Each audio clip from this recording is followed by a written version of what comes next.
Kaya nga sabi ni Topacio sa kanyang interview kay Corina Sanchez ito, pasok. Usapan na naman ngayon ng confidential funds ni Vice President Sara Duterte matapos siyang sampahan ng graft and plunder complaints sa Office of the Ombudsman.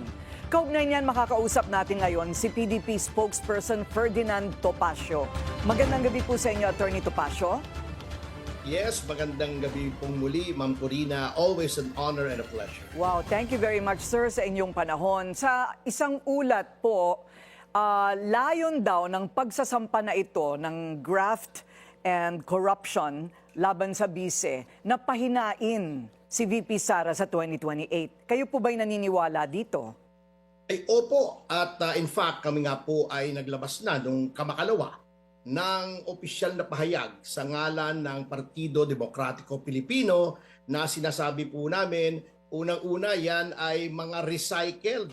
Bagamat environmentally friendly ang recycling, ay hindi po yan uubra pagdating po rito sa mga charges. Number two, obvious naman po na ang may mga pakana nito ay yung mga the usual suspects, kumbaga, na wala na pong ginawa kundi batikusin si pangalawang Pangulong Sara Duterte sapagkat natatakot po sila ng consequences to their vested interest should the Vice President become President in 2028. Ano ho sa palagay ninyo ang pinakamatibay na depensa ng bise?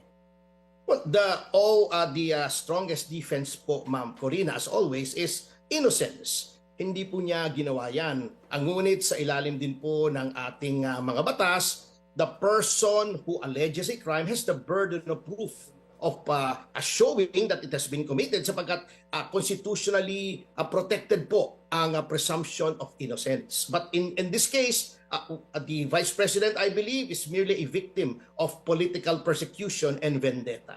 So, mailalabas po ba ang mga bank accounts ni bise? Yun nga po nakakatawa sa mga sinasabi nitong mga characters na ito.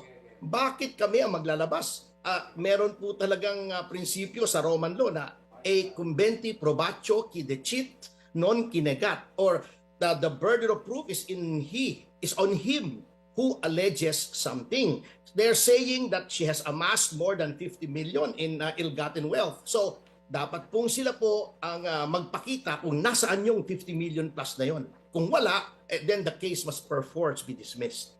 So, they can subpoena the transparency of her bank accounts.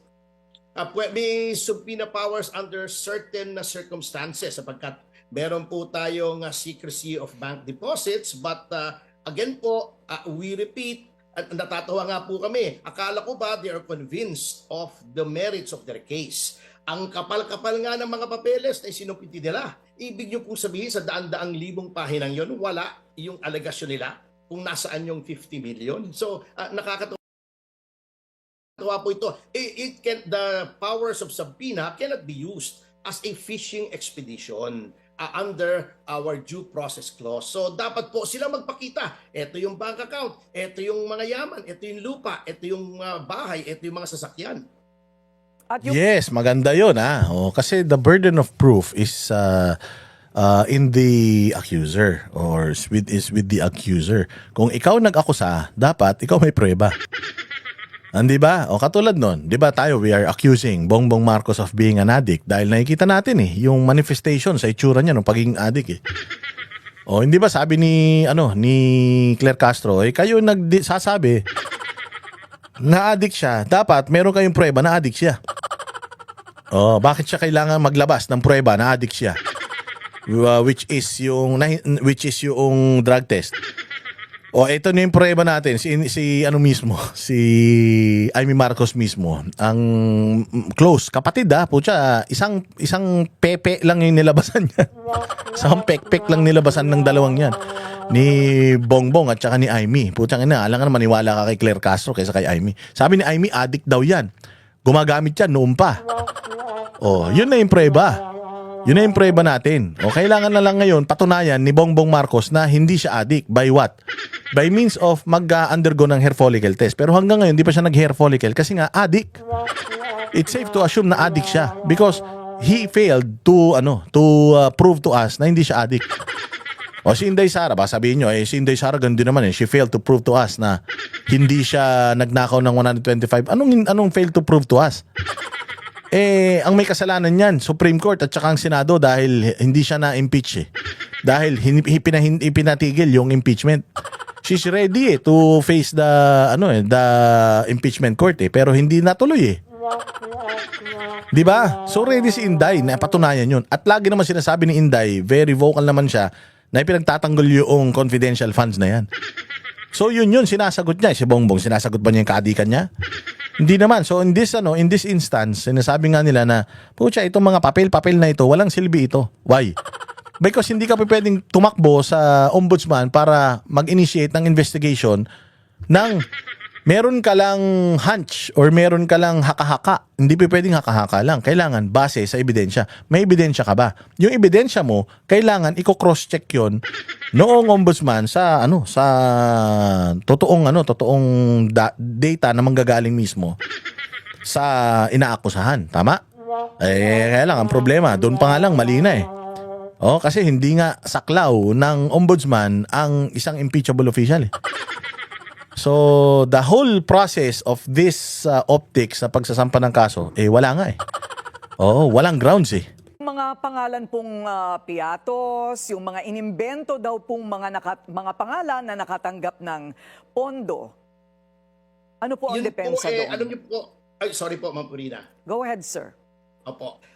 Alam niyo po yon, standard protocol po yon sa confidential funds. Ako po, Ma'am Corina, ay galing din sa Department of the Interior and Local Government bilang isang Assistant Secretary noong ang kalihim po ay si Mayor Alfredo Lim, year 2000. So talagang standard po yan, kaya nga po confidential Yung informant po nyo, pag inilagay nyo yung pangalan doon, at syempre po, hindi naman na iisa o dalawang tao lang ang may access doon sa listahan yon, baka manganib po ang buhay noong tao. Ngunit lagi na natin pinapaliwanag dyan noong nakaraan nga merong ibinigay ang DOJ, hindi pala, ang PNP na mga pabuya sa mga tao na informant. Anong itsura ng mga tao? Nakatakip ang muka, ang mata, nakasombrero, walang pangalan. So pag tinignan mo, kanino napunta tong pera na to? Kay alias Kulapu, kay alias Kwang-kwang. Ganun yung mga pangalan yan, mga bossing, Diyos mio. Kasi nga confidential agents ang mga yan.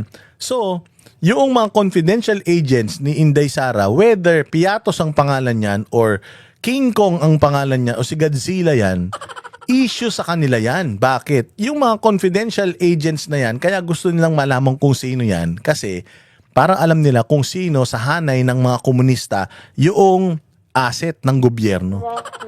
Papatayin nila yan. Sobrang delikado niyan.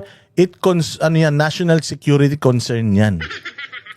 Itong mga komunista na to, putangin na, mga tanga talaga Kala nyo maloloko nyo tao. Kaya ngayon, pinipressure nila si Inday na i-provide itong mga tao na to. Sino si Piatos? Kasi nga si Piatos, si Mary Grace, at kung sino-sino pa, si Chippy, si Tom-Tom, tsaka si Cheese Curls. Ang information na ibinigay nila sa gobyerno, information ng kalakaran diyan sa pagre-recruit ng mga NPA ng mga estudyante.